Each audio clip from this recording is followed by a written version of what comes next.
So, someone with my disabilities and queer identities could hide. I could, if I wanted to, pass as a cis man. I could go about my life and not tell people that I'm trans. I could dress myself a certain way, present myself a certain way, where I am very confident if I wanted to, I could be perceived as a cis man and people would not know that I'm trans.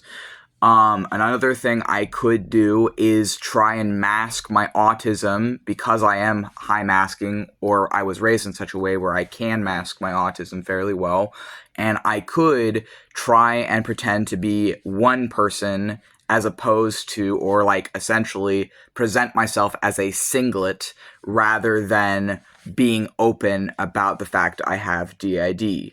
So, this being said, if obviously in this world you gain certain privileges and certain social status, and it's easier to navigate this world, if I did that, then why don't I do that? If I could pass as a cis man, then why don't I do that? If I could pass as allistic or pass as a singlet, someone who doesn't have DID, then why don't I do that? And the answer is very simple. It's because I already tried all of these things.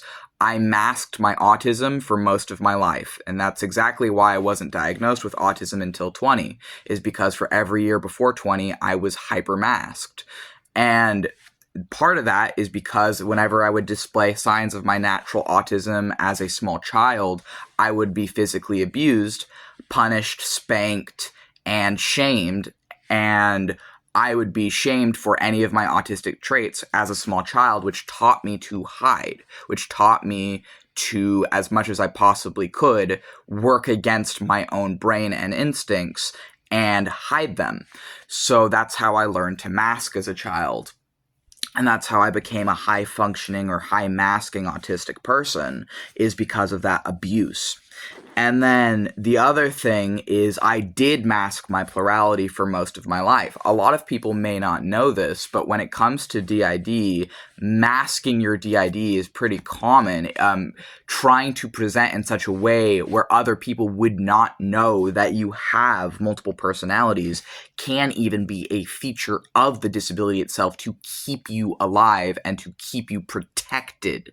Because DID, as a trauma-based disability, is ultimately all about protecting you. So if I tried to hide my plurality, I hid it so well I even hid it from myself for a long time before being diagnosed about a year after I had gone into a massive burnout and our system could no longer mask. And something similar had happened with our autism, but I won't go into that right now. But suffice to say, I was also diagnosed with my autism during an autistic burnout. So also, as someone who is transgender, but who is on testosterone and has been for some time, I know that if I wanted to, I could try and pass as a cis man and just not tell people that I'm trans. I could present myself a certain way and do that, but I don't do that because when I was earlier in my gender transition, I actually tried that. I tried to just sort of be stealth, is what they call that, and just sort of, if it wasn't someone I didn't know, just try and like not tell them that I'm trans and other stuff. And I realized that that's essentially not very different from just going back in the closet. And I already spent so much of my life living as a woman, and that wasn't right for me. I don't want to live as a man and people not have the full picture either. That also is not right for me. But additionally, it's further complicated in my case because I am not just a trans man. I actually consider myself a gender fluid trans man. And what do I mean by that? Well, my experience of gender as someone with my disabilities is different from just being solidly a man. I fluctuate between being non-binary and being a man, and this is why I now say that I am gender fluid, because gender fluid is denoting someone has a fluidity in their sense of gender, that they have or possess multiple genders, and the multiple genders that I fluctuate between is non-binary and manhood. So I'm fluctuating between non-binary, something that is neither man nor woman, or something that is neither exclusively man nor woman, to the binary of manhood. And so for me, as someone with a fluctuating sense of gender, yes, if I wanted to, I could present in a certain way where people would think that I am cis, but I don't do that. I'm very open with the fact that I am transgender. I don't hide any of these things about me. And really, it's because I already tried to for each one. I already tried to hide my autism for many years. I already tried to hide the fact that I am transgender for many years. I already tried hiding my DID for many years. I saw what that led to, and frankly, what it led to was suicidal ideation, self-harm, self-loathing, and it was no way to live.